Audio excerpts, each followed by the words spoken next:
Hi cuties, welcome back to Cleo and Lorna Knits. My name is Keela. Cleo and Lorna are my cats, and this is a series called A Road to Rhinebeck, where I am knitting and sewing my entire wardrobe for the New York Sheep and Wool Festival in October 2026. This is episode 3, and we're going to get into kind of my vision board and timeline. If this is the first video you're watching, you can check out episodes 1 and 2, where I go through kind of my vision and goals, and then an overview of my yarn stash, which I'm trying to pull from for most of these projects. In this episode, I'm so excited. We're fantasizing, we're daydreaming, we're making plans for what we can knit.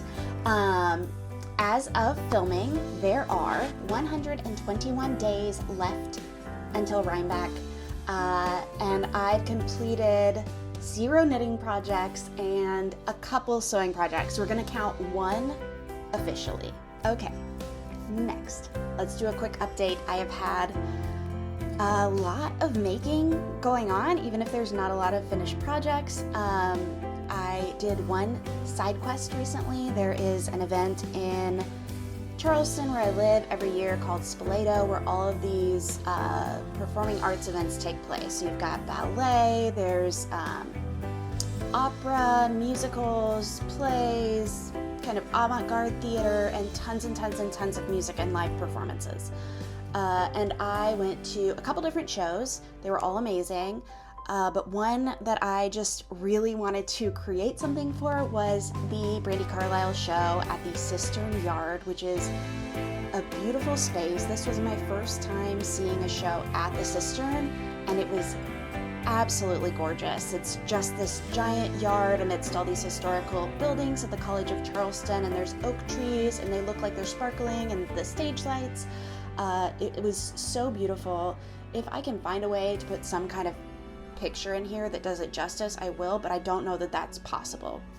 If you're ever in this area around that time, which is spring, like May, June every year, it is just a wonderful time to come visit Charleston.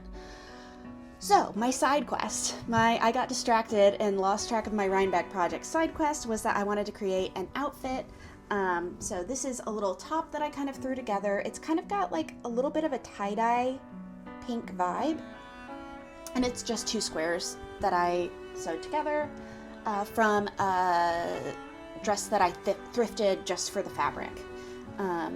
The thrift store closest to me does a thing twice a year where they put everything that has it sold out in the parking lot, and you can buy it for like 50% off, so it's super cheap. And I went this time with the sole purpose of finding things to sew with. And then I made these bow pants. Can you see the bows here? So cute. They're linen bow pants. I will link the name of the design below. I was inspired to make these when I saw Andrea Mowry's Thanks I Made It series, where she was wearing these pants, and they were so freaking cute and they look so comfortable. And I love a pair of big baggy linen pants to have a breezy night out. And this was kind of a fun girls' night. I wanted something that was super fun and breezy. And so this is made with linen that I had in my stash, and then this is a dress that I thrifted and cut up to make these bows. It's still a little bit of a work in progress. The thickness of the linen and the cotton were different, and so I feel like the cotton got kind of like pulled and stretched a little bit, so I'm going in and like reinforcing it with some, whatever this stuff is called, fusible interfacing. So I've kind of like got that ironed in, and then I've got to go through and sew over every section and like trim it. Next, I've been clocking the hours, putting in so much time in the PetiteKnit Novice Cardigan mohair edition. My cat is going into the closet. That's Cleo. She's like 7 pounds and 16 and stubborn. Oh, that door's not open enough for her. I'm gonna open it. Hold on. Okay, I opened the door for her, and she will probably come back in and go to her spot that she has. There's a plastic bag with like a duvet in it in the back of the closet, and around this time every day she goes in there and curls up, and we don't see her again for like 4 hours. And at some point we start getting worried, you know, because she's older, so we have to do a welfare check of her in this tiny back corner of the closet sleeping on plastic. That is her routine. I don't know why it is the way it is. She's a cat. She's an old stubborn cat. PetiteKnit Novice Cardigan, Mohair Edition. I am knitting this up in the Knitting for Olive soft silk mohair in Dusty Moose. And I think it's coming out so cute so far. Like, it's so fuzzy. It doesn't do it justice on the camera, but it's so fuzzy and light and soft. I have finished the first sleeve and I am working on the second sleeve. I need to fix that hole. So I've been just clocking hours on this. So once I finish the second sleeve, then the front plackets and the buttons, and I want to make a couple adjustments to that, but I think I'm going to get there. We'll talk about that in a minute. Okay, there she goes. It's going to take her like 5 minutes, but she's going to climb over stuff in the closet to get on the duvet. Okay, next, my piggy bank. So one of the things that I wanted to do as part of this series is I've been destashing and selling books and yarn on eBay, and I'm using the proceeds from that to fund my Rhinebeck shopping. So I have sold so far this year $221. Feeling pretty good about that piggy bank so far, but I think we can do more. I've got a lot to list still. I have read a lot of like Owl Crate books and special editions, so I feel like there's a pretty good resale market for those, which has been good for, you know, destashing things on my bookshelf so that I can buy more books. Next we have acquisitions, and I know there should not be any acquisitions, as one of the rules that I set for myself is that I don't buy any more yarn and use what's in my stash. That said, I found a loophole, and that loophole is we took a trip to Boston and I wanted to go to a local yarn store. Anytime we travel anywhere, I try to find a yarn store. There's not much around these parts, and I just think it's so much fun shopping for yarn in person. So we took a little field trip to the Boston Fiber Company, and I picked up 3 skeins of this Urth Yarns Blue Jay, and it's Urth Yarns Trill, which is an 80% merino, 20% linen. I think it's a fingering weight. Yeah, it's a fingering weight, and it just feels so nice. And I think the linen in here is going to make something like a little bit more lightweight. And the color is so pretty. They also had one called Mowry that I was really into, but we landed on this one. It's like more of a blue green, I guess. And I'm really excited about that. No plans for that yet. It's just going in the stash. But fear not, we have lots of plans for the stash. Next in acquisitions, I needed to get some buttons for my novice cardigan, and I couldn't really decide. It was hard picking online, and I didn't love the options at my local fabric shop. So I found these on Etsy, and I got 3 different ones from this shop called Pigeon Wishes, and they're like resin buttons. It says they're 100% plant-based. I think they're resin. Is all resin plant-based? I think, is it? I know you shouldn't breathe it when you're using it. Anyway, I got this one and this one, and I'll show you them out of the package. So these are like kind of like a blue tortoise shell. I'm gonna hold up something like so you can see. They're all a little bit different, and this one's got like blue and a little brown and white. And then these like kind of iridescent ones, and these are the ones I think I'm gonna use with my project.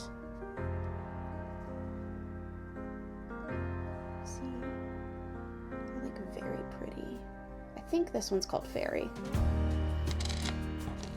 And then these super fun ones that I just couldn't resist because they're so colorful.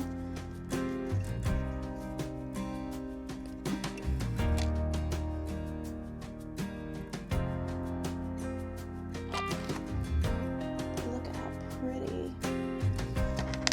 And And so once I actually had them in hand, I held them up next to the yarn to decide kind of what I want to use, and I think I've settled on using these iridescent ones.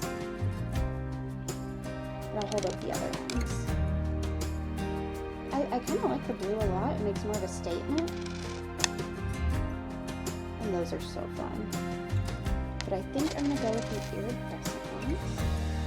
And that is partially because I also want to add a ribbon backing to my button band to kind of reinforce it. And I got this beautiful vintage French ribbon from an Etsy shop. I think it's called Vintage French Ribbons. But it's got kind of a gray blue here, this mustard, and then a hot pink. And that, with this button,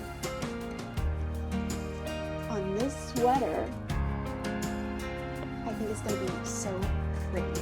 I saw something on Pinterest about adding a ribbon backing for your button band to keep things from like stretching out and reinforce it. And since it is kind of like a mohair, it's going to be a little bit prone to stretch out, I think. Plus it's just a really cute detail, so I had to do that. I'm also going to add some elastic to the cups here. I saw a tutorial on Instagram about how to add like an elastic around the band here using like a crochet needle, and that will keep it from stretching out too much around the wrists. I hate when things are too slippy. I'm also making the sleeves just a little bit shorter so that they don't fall down too long. I really like to wear them like pushed up on my elbow, and I hate when they get in the way of my hands. So that's my plans for modifications for that project, and I think that's it for acquisitions. Okay, now let's switch formats. I'm going to try to do a loom and show you my vision board, plans, and timeline for my making journey, and I'm so excited about this. I spent probably too much time on this, but I think it turned out so pretty, and I cannot wait to show you. Let's switch over. Welcome to the Road to Rhinebeck Roadmap. I've made a little vision board, slide deck, presentation going through my outfit ideas, my vision. There's a playlist and a watch list. It's really just an overall vibe check for the trip, and it's not really a strict plan. I left a lot of room for whimsy and inspiration, but making this really helped me organize my thoughts about this project and kind of get an idea of exactly what I'm making and how I'm going to do it. So I found it to be a very, very helpful exercise, and also I think it turned out really pretty and really cute. Welcome to my vision board / collage. We're thinking cozy, we're thinking Nancy Meyers, Nora Ephron, fall, Gilmore Girls vibes, apple cider donuts, and campfires, and cozy outfits. I've included some pictures from actual Rhinebeck here, just all of the crowds of knitters and the beautiful trees in the background, and of course a cute alpaca. Things I'm excited about and things that remind me of this trip, and also just an inspirational vision board for what I would like this trip to be. It makes me excited to daydream about the future. Next, we've got the playlist. This is just such a vibe. I went down an Instagram rabbit hole of folks making cozy, nostalgic 90s, early 2000s content, and it was such a throwback, and the songs on the reels gave me all the feels and took me back to like my teen years listening to Delilah on the radio, and these are all songs I think I would have heard listening to that show. If you are familiar, you might be too young. If you have not heard of the Delilah radio show, I don't know if it has an official name, but it's fantastic. She has a great voice and a great playlist, and it's just all about love, and kind of like the radio host in Sleepless in Seattle. I don't know if she was based on her or not, but it's that vibe. So these are songs to listen to while I'm making, or in the car going from the airport to the actual festival. There's a lot of driving around the Hudson Valley, and it's got beautiful views looking at all the foliage, so just a nice, cozy, chill, nostalgic playlist to go with that. And I've got a watch list with some real classics for fall movies that make me feel cozy and safe and inspired. So these are just some movies I think I might watch while making, or maybe on the flight up to New York. This outfit slide is already a work in progress. So this is what I'm thinking for the day of travel from Charleston to Rhinebeck. We're planning to fly on a Friday, which is the same day as A Woolen Affair, and that's what we did last year and it was fine, but it definitely makes me nervous with the way that flights have been going lately. So if I can find a way to get out a day earlier, I will when it gets closer to the time, but this is the plan right now, and so this would be something that I could wear from the airport and be really comfortable all the way to A Woolen Affair and have a handmade garment and a dress that I made that's comfortable and cute. And if it's too warm, I can, take off the sweater and tie it around my shoulders or my waist. It seems to me like it's going to be perfect. Last year, A Woolen Affair, I got a little bit warm because it is during the day and it's very bright and it was sunshiny, like right next to the river. So I got a little bit overheated, and that's something that just makes me immediately nauseous, and so it was important to have layers for this. You're already familiar with the novice sweater that I'm working on, that I should be finished with soon, in this soft silk mohair dusty mousse, and I showed you the ribbon and the buttons. The only thing you haven't seen here is the Klein dress by Carlile, which I've already made, and I got a fabric from my local fabric store. It's Figo rayon, and the pattern is called Apples Spruce. But to me, the apples are like really peach colored, and I call it the peach dress. They're supposed to be apples. And it probably makes more sense that they're apples for a fall event, but I call it the peach dress. And it's so lightweight and cozy, and it doesn't really get wrinkled. So it just seems perfect for like a day of travel and then walking around being super comfortable.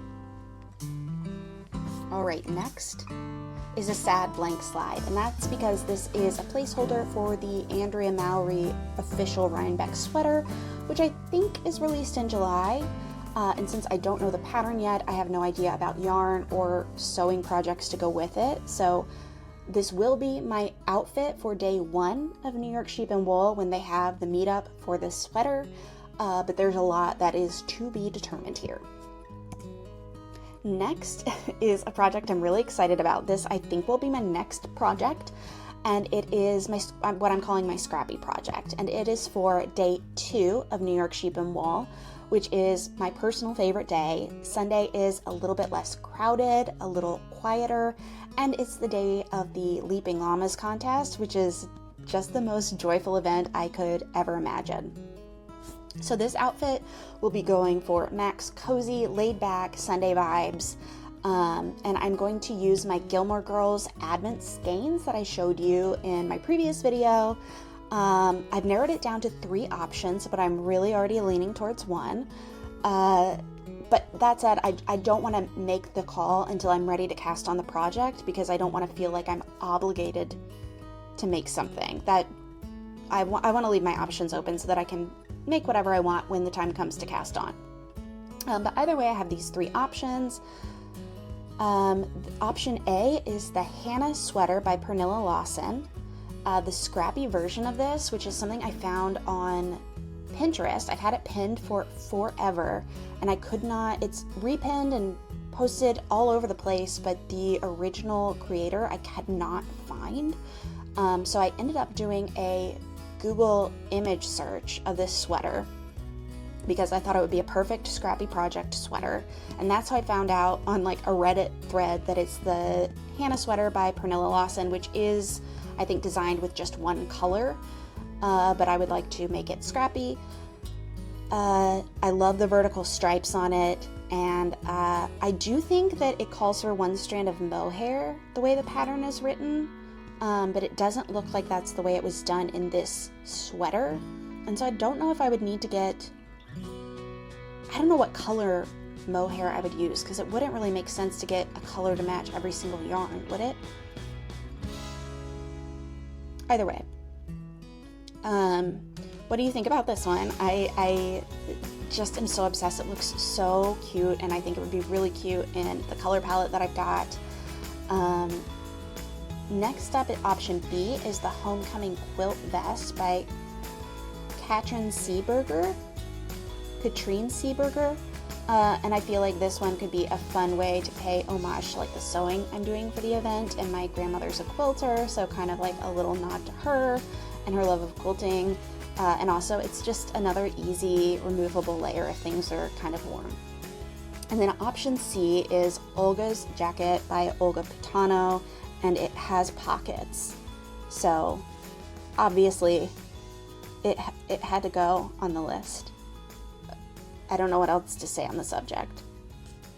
All those considered, I'm definitely the most in love with this Hannah sweater with the scrappy yarn. I think it could be so cute, so that's where I'm leaning to. And since I don't know exactly what I'm making yet, I don't have any sewing projects in mind until I actually cast on the project. Plus, knitting takes way longer, sewing is quicker, so it's easier for me to kind of start a knit project and then figure out what to sew rather than planning those out in advance. And this slide I'm excited about because it's for the cozy, glorious hours at the Airbnb, just enjoying the nice upstate New York fall. We got a super cute place. It has like a sauna and a campfire and a really cozy living room. So I think I'm gonna go with the first pattern here. I already bought the fabric for it. The first pattern is the Honey Girl Lounge Set, and this fabric is Chloe Organic Pontel? I should look it up, but I'm not gonna. From Lyrical Fabrics, and it's so cute. It perfectly vibes with kind of my playlist and the throwback 90s, early 2000s PJs. Just the fabric and the style of the PJs are so nostalgic for me. So it feels fun and kind of perfect and super cute and cozy. The other option is a little more basic, and it's the Brighton set from Brightside Patterns. And of course, we're gonna need some slippers, so I'm thinking about the sailor slippers. I know I'm very late to the party on these. Everyone has already made them, but I am thinking about making these for this trip. Let me know if you've made them. Let me know what you think, or if you have other slipper patterns that are cute. I would really like something that I could actually attach a bottom to, like a sole, some kind of like leather sole or something to give me a little bit more traction than just wool on the floor. I'm worried about slipping around because I'm a klutz. Next, we have the Cozy Campfire Sweater, and this is for having something to throw on in the cooler evening, sitting around the campfire. I want to make this Salty Days sweater by Kutovakika, and I do have, as we've established, a metric ton of Knitting for Olive heavy merino sitting around, waiting to be used. However, it's a more complex pattern than I've ever done before, so I feel like it's going to take a lot of time, and it might not be feasible for the timeline I've set for myself. It feels like October is pretty far away, but since I'm a slow knitter, it's really not. All of this is going to be quite the challenge for me. So for something that might be a little bit easier and faster, I'm also looking at this Forever sweater, also by Kutovakika, and for this one I would use the Simply Alpaca that I already have. It looks simple and cozy, and I like the ribbing on it. It would be a great, all of these would be really great basics in the neutral colors that I've got here. And then option C is the Artist Sweater by Julia Pirro. And it's also just super cute. It's got kind of grandpa sweater vibes, and it would be a really great option too. So this one's a little bit farther out. It's not prioritized as high as some of the other projects, so I've got time to decide, but these are three options that I think would be absolutely solid for a little bit of a heavier sweater. And now we have Behold the Timeline. This is, like I said, a very aggressive timeline for me. I'm a novice knitter. I've been knitting for a couple years. I'm very slow, and I have a really fun tendency to just go full steam ahead and make mistakes and then have to rip back, which takes quite a lot of time. So I will be doing everything I can to avoid this, including swatching and triple checking my sewing patterns before I cut anything. and triple checking that I have pinned things in the right direction before I sew anything and things like that, trying to get more on top of being responsible and not having to remake things. So I've mapped this out by week. I've got each month here and then the number of weeks in the month. And right now we are in week 3 of June. Today is the 17th.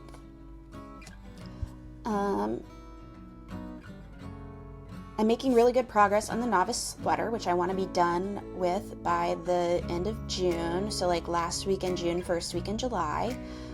All I've got left is to finish that second sleeve, which I think I just have a couple inches on, and then do the cuff, and then it's plackets, blocking, sewing in the ribbon and buttons, and then adding the elastic. So I think that's going to go pretty quick. I think the thing that'll take me the longest is figuring out how to sew in the ribbon backing, just because I haven't done that before, but I don't think it's going to take a ton of time. So I think I'm feeling pretty good about finishing this one on my timeline so far. Next is the scrappy project, which I'd like to cast on kind of at the same time I'm finishing the novice sweater. Maybe I'll wind the yarn while it's blocking. And that is like the last week in June, first week in July.